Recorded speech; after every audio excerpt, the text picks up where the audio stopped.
So you're a church pastor and you want to establish a short-term partnership with a church in an overseas or an international setting in a place where they are building on a large power distance and they want personal wisdom.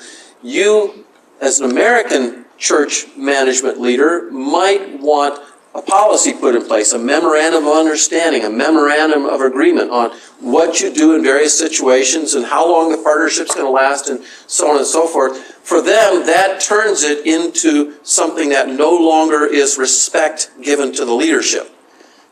It's no longer a relationship, it's become a business for them. And that's something that communicates something you're not intending to communicate, but because you don't know how to operate in their large power distance setting, you're trying to be buddy-buddy with them, or you're trying to establish this impersonal set of truth versus having personal wisdom, that usually communicates a lack of trust on your part. And perhaps that's the case. And you need to ask yourself at that point in time, is this lack of trust because of my own implicit ethnocentrism?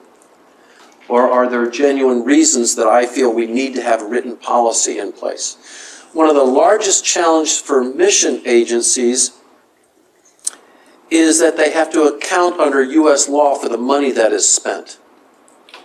That's harder to do in a large power distance setting than it is in a small power distance setting, where the boss can choose to follow policy or not choose to follow policy. And this is something that's often not explained well to our international partners when we're in that situation. Decree is given rather than negotiation, and lecture is the style of disseminating information rather than sitting around and having discussion about things. So when we look at various countries, as I mentioned, Malaysia has the largest power distance ranking. So if you were to go and you look at Arab countries, you look at Venezuela, Mexico, Philippines, Guatemala, Panama, all Latin American countries. Costa Rica will be on the other side of that. And then you look at the United States, we're 40, so we're on the upper end of small power distance versus Austria, Israel, Denmark, New Zealand, Ireland. Those would be even smaller power distance than the US is.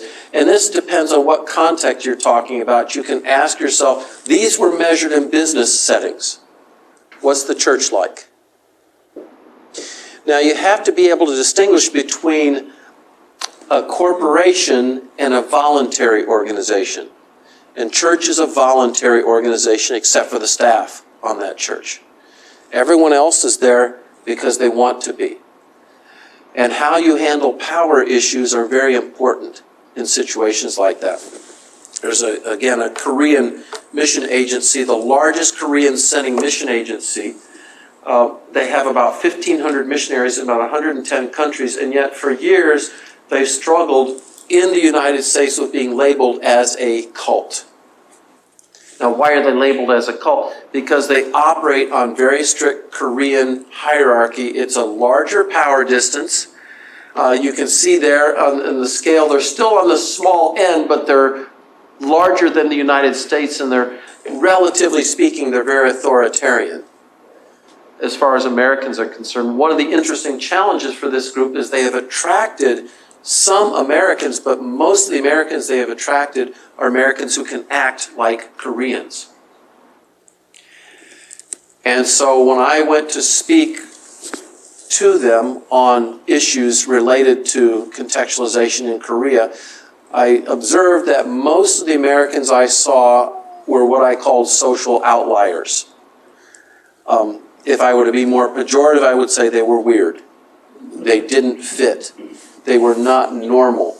And so I asked my Korean friend who had invited me to come over, I said, okay, I'm seeing Americans here, and just about every one of them I would call a social outlier. And he just laughed and he said, my daughter's been asking me for years, Dad, when are we ever going to get any normal Americans to join our group?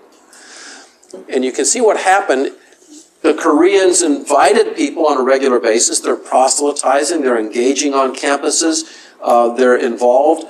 But when they reach someone for Christ, one of their goals is to get the person to act in a way that fits the organization. And in this case, that means the person needs to act like a Korean would act. So in other words, their ability to bring Americans into their organization to become leaders is limited because they're looking for Americans who can act like Koreans in their leadership style. And it forced me to ask that question about myself. In what ways did my own mission organization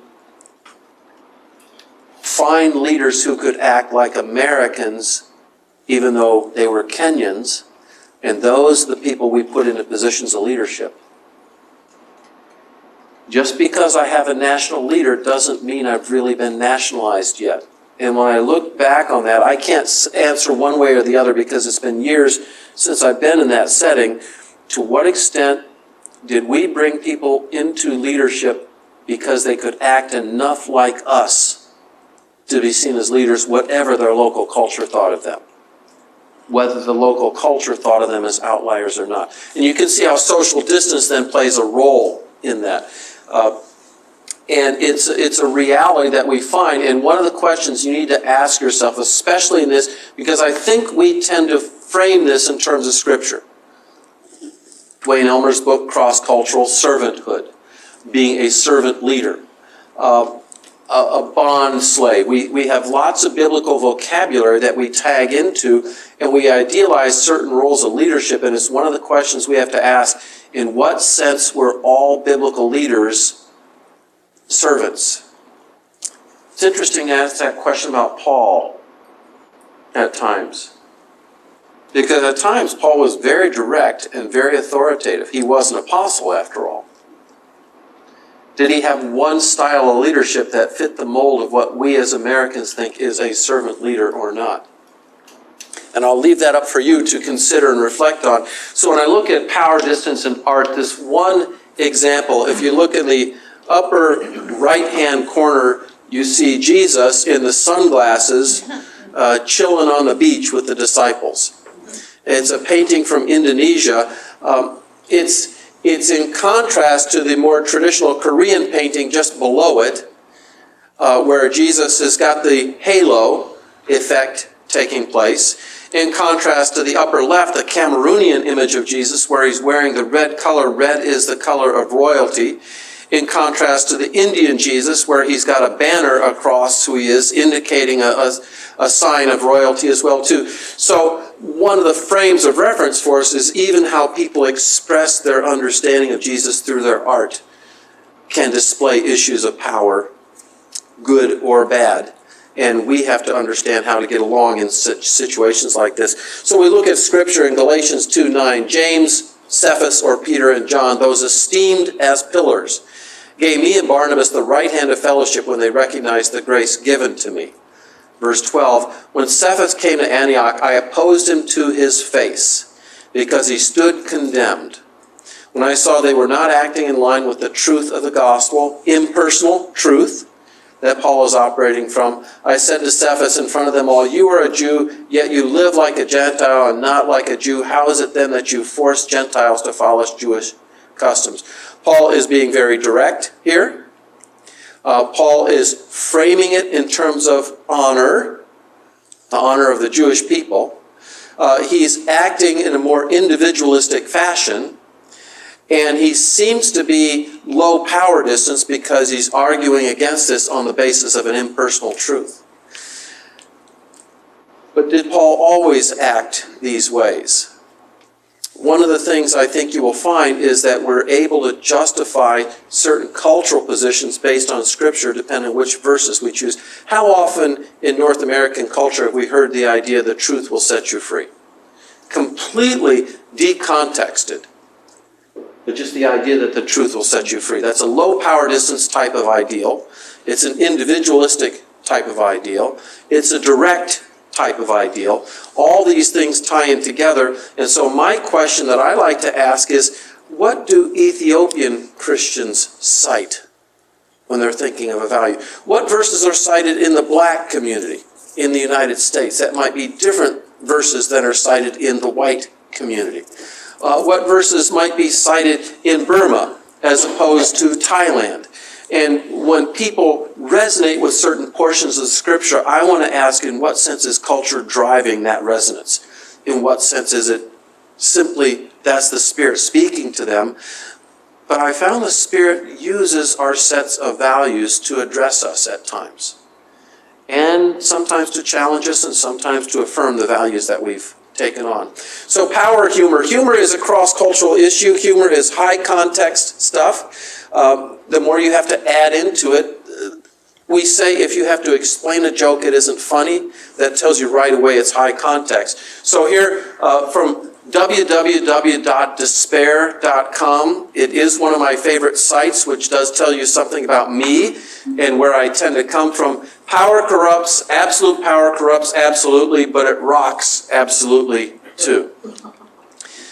Arrogance, the best leaders inspire by example. When that's not an option, brute intimidation works pretty well too.